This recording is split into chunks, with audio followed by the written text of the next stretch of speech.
11 दिन पहले मैंने सिर्फ शुरुआत किया था, लेकिन आज मैं आत्मविश्वासी हूँ।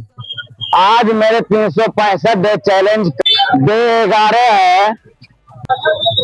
पिछले 10 दिनों में बात सिखाई है कि शुरुआत छोटी हो, लेकिन लगा कुछ नया सीखना एक दिन में नहीं मिलता। मेहनत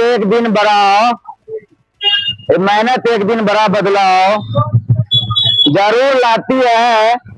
मैं नहीं रुकूंगा, क्योंकि मेरा लक्ष्य सिर्फ 365 दिन पूरा करना नहीं है, बल्कि खुद का एक बेहतर वर्जन बनना है। डे 11 कंप्लीट हो चुके हैं।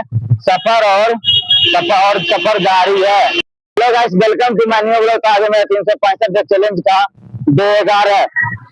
तो आज मैं आपको